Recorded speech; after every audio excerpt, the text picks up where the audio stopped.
What does Jamie Abraham want to be known for? This is Roadmap to Retirement.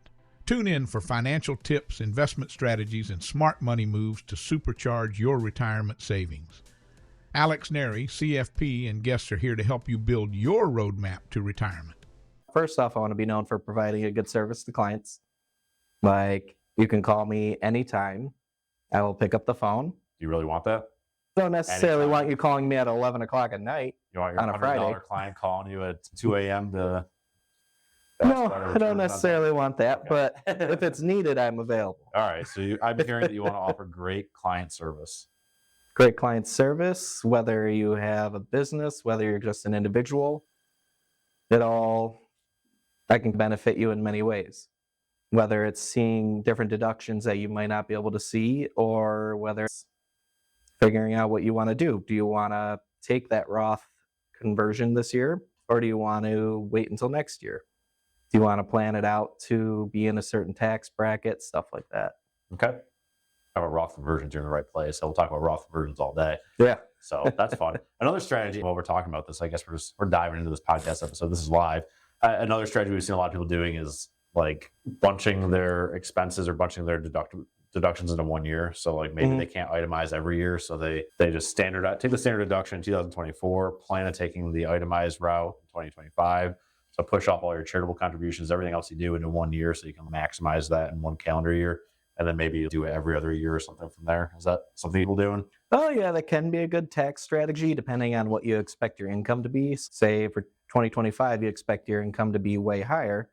It would be good to hold off all those charitable contributions until the next year, and then you actually get a large benefit in that next year. Versus this year, you might be in a lower bracket, so it doesn't really benefit you as much. But even just the way that the standard deduction is so high right now, if you're going to give $5,000 to a charity, you're probably not getting any tax benefit for it. But if you take your $5,000 for 2024 and your $5,000 for 2025 and give it all within 2025, so maybe you wait until January, then you should be able to get to the range where it makes sense to itemize. Yeah, and then even still for 2024, and I believe for 2025, the SALT cap will still be in place.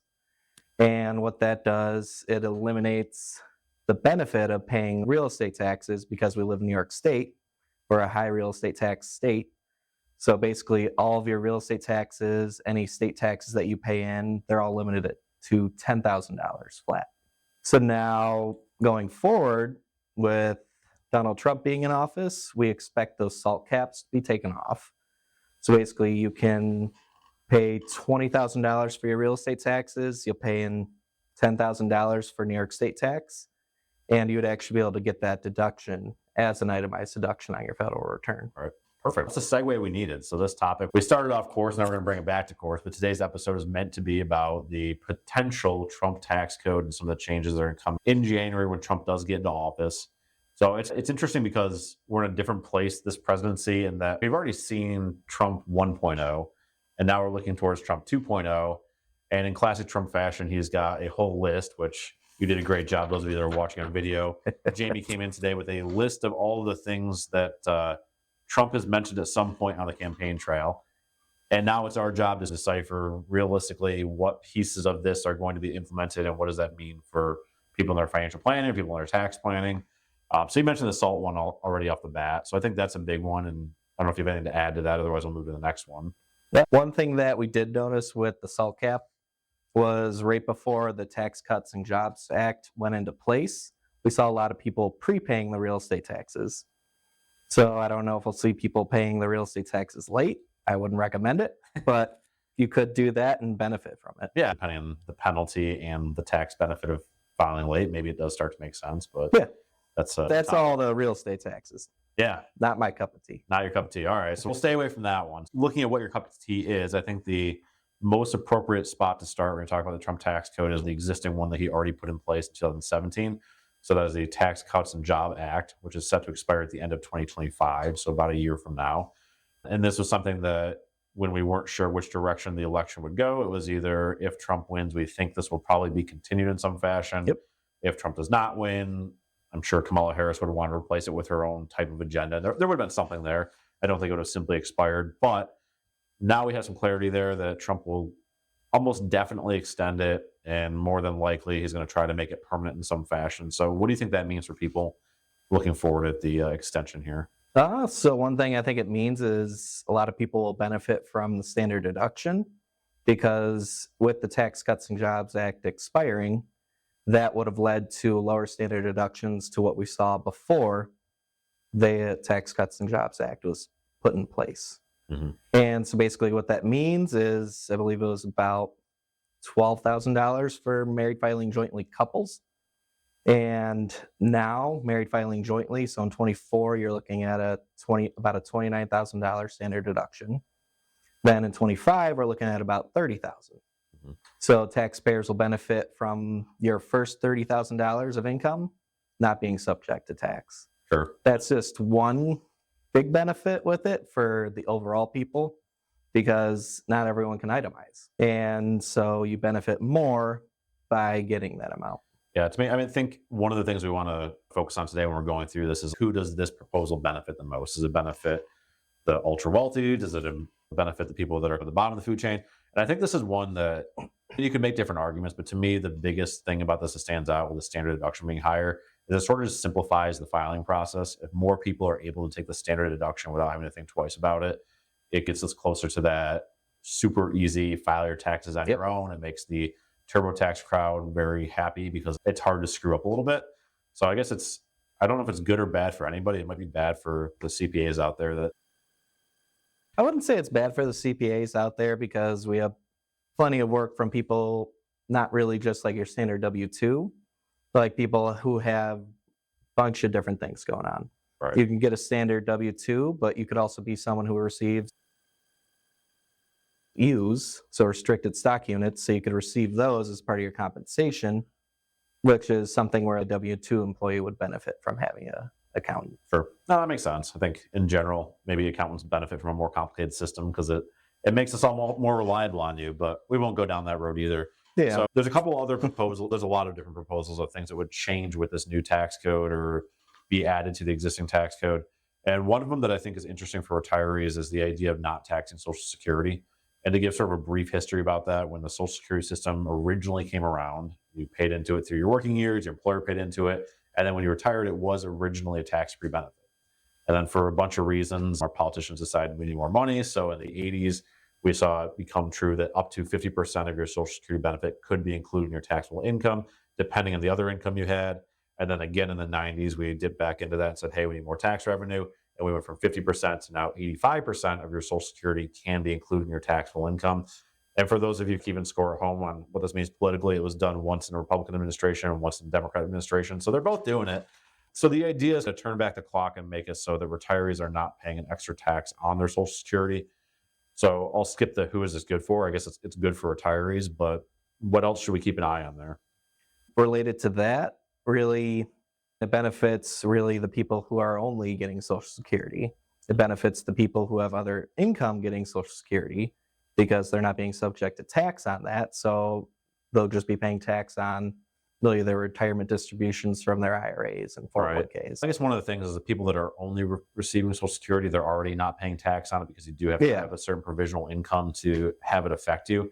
And what they did there, for those, again, the history of this, is they set a very low limit. They said if you have if you have less than this dollar amount, you're not going to pay tax on your Social Security. But they didn't build any inflation adjustment. No. So what was considered a lot of income for a retiree in 1984, 2024, all of a sudden that's not that much income. So it does affect the normal lower middle class couple or individual that's retired. So they're all paying tax, unfortunately. So with that, if we're lowering our taxes, money has to come from somewhere. Any idea of where that might come from? They really want to impose more tariffs. So I believe it's about a standard 20% tariff that Trump wants to impose on every import coming into the US. And so you can generate more revenue for the government doing that, but it also becomes difficult because then you have tariffs going on the goods that you sell to other countries, which creates a kind of conundrum where, all right, we're benefiting from our tariffs, but now we're paying more tariffs somewhere else. Right. So China, for example, he wants to impose a 60% tariff, which they'll increase the tariffs on what we sell to them as well. So it's like you win and you lose at the same time. But Yeah. the nice part of that is with the tariffs, they expect more jobs to come back to America because it becomes more expensive and less optimal to import everything. Yeah, the tariffs get very complicated, and I've noticed that people get very passionate about their stance on it. One side wants to tell you that they're the best thing in the world because it's bringing jobs back to America and it's easy tax revenue. The other countries are going to be paying this tariff, and then the other side of that is, well, it should, in theory, create inflation as well because you're putting an extra cost on the goods that we import. So now Americans are paying more for their cell phones and their automobiles and all this stuff. So I think, like anything, the truth is somewhere between. I don't think either party has this perfect, but if you want to be an optimist about it, it could create more jobs here. It could create more made in America products, and it should generate some tax revenue, which, if all that happens, would allow us to not tax Social Security. And then there's another list of, I don't want to spend so much time on all of these, but he's proposed not taxing tips, not taxing overtime, allowing a tax deduction for automobile interest. What am I missing from there? Cheating using my notes here, but I know you had some other things written down also. Yeah, those are mostly the main differences with what we expect him to do. I'm not sure if he'll actually end up doing the overtime pay. It seems And complicated. then- I don't know how you'd actually do Yeah, that. you can do it through a payroll provider probably pretty easily because they generally separate out the overtime when they're doing your pay stub. But reporting that, I think, might be a little difficult, and I think you could possibly see people taking advantage of it as I well. don't know how you reflect that on the W-2. I guess you change the forms to have a category for it, but Yeah, so like usually it'd be in box 12 or this case box 14 possibly, which would report like a separate amount for the overtime pay. yeah. Okay, I guess they could do that. So that's an interesting one. Another couple that he's talked about is increasing the child tax credit. And then a really cool one I think most people get behind is you get a child tax credit because you're caring for a child and that's taking your time. So they want to incentivize that or help people that are in this situation. A lot of people are in the same manner caring for an elderly parent. So the idea has been floated to have sort of a child tax credit for caring for an elderly person. So if you're taking care of your mom or dad in a later stage of their life, you can actually get a tax credit for that, which I think is an interesting idea at least. Yeah, I think it's a good idea. Not sure how easy it would be to implement, but I think it could be very beneficial to people. Cool. Definitely agree with that. What are we missing here? I So need to know about. one big thing is the extension of the Tax Cuts and Jobs Act. So basically that really extends a bunch of provisions. So there was this thing for businesses called QBI, which was Section 199A. I know no one's going to have any idea what that is. Everybody knows about 199A. So essentially what that does is it gives business owners it's about a 20% deduction on your net income. So basically you have, say, net business income of $100,000. You'd get about $20,000 that would not be subject to tax. Okay. So And that's good just for the any business owner. basic idea of QBI. Okay. And you think that's something that will be extended? Yeah, I think it will be extended as it was in the original Tax Cuts and Jobs Act. It was new with that. It was very complicated to figure out at first, but now we have a hang of it and it benefits a lot of business owners. Okay. It doesn't really necessarily benefit your W-2 employee, but it will benefit a lot of small business owners across the country. I guess the idea would be that it's a trickle-down effect of if you can benefit the business owner, now they can afford to put more money into the business, whether it's by hiring new people, increasing salaries, or growing the business in some fashion, which would ultimately help the employees. Yeah. At least in theory. Yeah, in theory, it's all good. Same with the corporate tax rate. With the Tax Cuts and Jobs Act expiring, it was set to go back up to 35%. Now, with Trump in office, it should stay at the 21%, It's with floated a 15 possible also. decrease to 15%. Yeah. And that was dependent on what they really want to do because one costs a lot more than the other. So say we do 15% going to qualified manufacturers, so like people who produce products in the USA, then they would get a 15% tax. Yeah. And that would benefit them a lot and help keep production here. It's kind of a reverse tariff. It's a reverse tariff in a way. So like essentially you get better benefit for coming back to the US and doing that. So you're paying 15% tax versus 21% and beforehand 35%. Sure. Well, that'd be interesting. I think it's a hard look politically to give tax cuts to businesses when there's individuals that are struggling, but You and I are not here to defend anybody or solve the world's problems and that nature.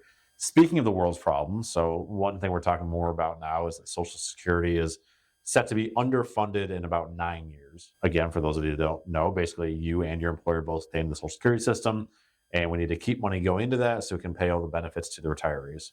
Pretty straightforward, but it's not going to be funded well enough. Let's play some crystal ball fun. Jamie Okay. Abraham, CPA, very smart guy. How does this get solved? I can't say how it'll get solved, but what they have been doing is increasing the wages subject to Social Security. So I think last year or going into 24, it's about 168,000 of wages going towards Social Security tax.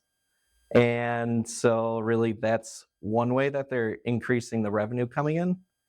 But with that, you can't just keep increasing it by $10,000 every year. That's still not going to solve it.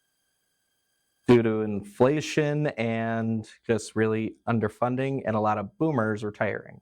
Okay. So you have a lot of the boomers retiring, causing a strain on the Social Security system, and that money is just getting eaten up. Sure. The problem is obvious, right? You either need more people paying into it, more money going into it, or you need to pay out less benefit. Those are your two levers. You can either ask everybody to pay more.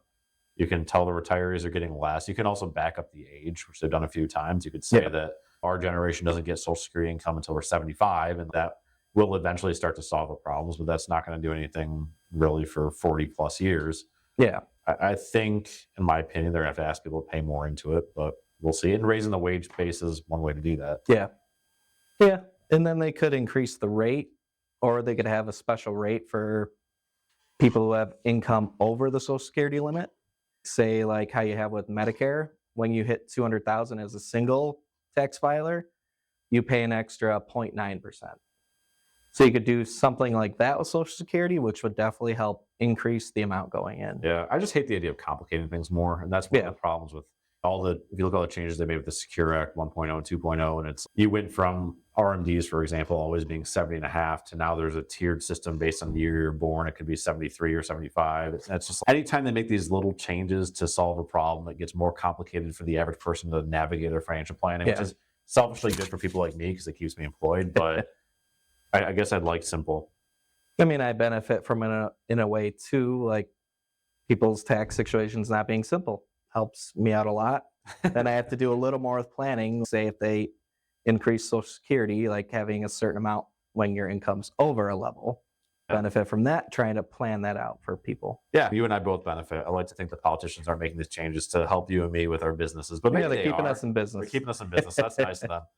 Cool. I think we ran through pretty much everything I had written down. Did we cover your note sheet pretty good? What's we missing here? See, we got QBI. Oh, bonus depreciation. Okay. That's a big one for small business owners. So since Tax Cuts and Jobs Act was in place, it was you could take 100% bonus depreciation, which means so any assets that you capitalize or depreciate, that you could take a deduction for the full amount in the first year. Okay. And now it's been slowly getting eliminated. So last year in 2023, you were limited to 80%. And then going into 24, 60. Then it goes down to 40, and then 20, and then 0% by 2027. Now with the extension of the Tax Cuts and Jobs Act, we expect that to go back up to 100%. So any equipment that you buy in 1 year, you would be able to take 100% of that. Okay. Let's give the people a little bit more on that. So let's say I buy a machine for my shop and it costs $1 million for the machine. Before I could depreciate all of it in 1 year, so I could take $1 million depreciation all at once. And now you're saying I can take a percentage of that if it's 80 or 40 or whatever percentage. So maybe if it's 40%, I can take a $400,000 depreciation deduction that first year, and then the other 60% can spread out over the coming years. Yeah, correct. That means okay. Yeah, and then it does get a little more complicated than that because there's this thing called Section 179, which that's not expiring. That's still in place. But what Section 179 is limited to about $1.3 million. Way to memorize the numbers. In a year. There you go.